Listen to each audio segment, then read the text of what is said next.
ఒక స్క్వేర్ని గీసుకోవాలి మీరు. ఓకే, ఒక స్క్వేర్ అనేటువంటి దాన్ని గీసుకోండి.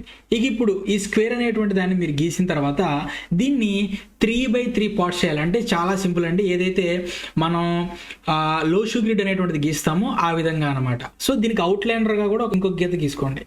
ఓకే, ఈ విధంగా అవుట్లైనర్గా కూడా, సారీ అండి, ఇది నీట్గా గీసుకోండి. మీరు స్కేల్తో నీట్గా గీసుకోండి. ఓకేనా.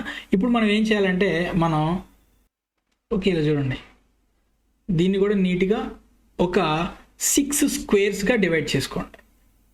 6 స్క్వేర్స్గా డివైడ్ చేయండి. ఈ విధంగా చేసిన తర్వాత ఇప్పుడు నేను చెప్తున్నటువంటిది ఏదైతే ఉందో చూడండి, 6, 1, 8. ఫస్ట్ ఈ రో కంప్లీట్ చేయాలి.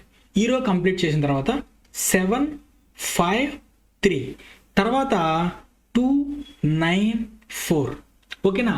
ఇది దీంతో మనకి సూర్యయంత్రం అనేటువంటిది ఏదైతే ఉందో ఈ సూర్యయంత్రం అనేటువంటిది అయిపోయిందండి. సో ఇప్పుడు ఈ సూర్యయంత్రాన్ని ఏ విధంగా మనం యాక్టివేషన్ చెయ్యాలి అనేటువంటి దాని గురించి మనం ఇప్పుడు తెలుసుకునేటువంటి ప్రయత్నం చేద్దామండి. దీన్ని ఏ విధంగా మనం యాక్టివేషన్ చేయాలి అంటే, మొదటగా ఈ సూర్యయంత్రం ఏదైతే ఉందో దీన్ని ఒక మంచి వైట్ పేపర్ మీద గీసుకున్న తర్వాత ఎంతవరకు అయితే కావాలో అంతవరకు దాన్ని కట్ చేసుకోండి.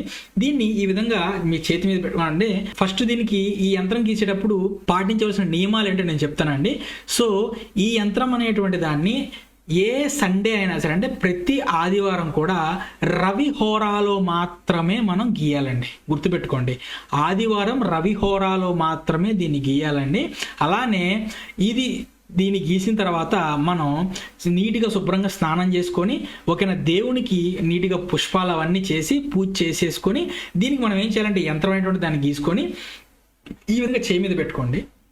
ఈ విధంగా చేయి మీద పెట్టుకొని ముందుగా మనం చూసుకుంటే ఓం నమ శివాయ, ఓం నమ శివాయ అనేటువంటి మంత్రం ఏదైతే ఉంటుందో ఆ మంత్రాన్ని 108 సార్లు జపించాలి. ఆ తర్వాత మనం ఓం హ్రాం హ్రీం హ్రౌం సహ సూర్యాయ నమః, ఓం హ్రాం హ్రీం హ్రౌం సహ సూర్యాయ నమః అనేటువంటి మంత్రాన్ని 108 సార్లు మనం జపించాలండి. ఈ విధంగా 108 సార్లు జపించిస్తే ఈ యంత్రం అనేటువంటిది మనకి యాక్టివేషన్ అవుతుంది.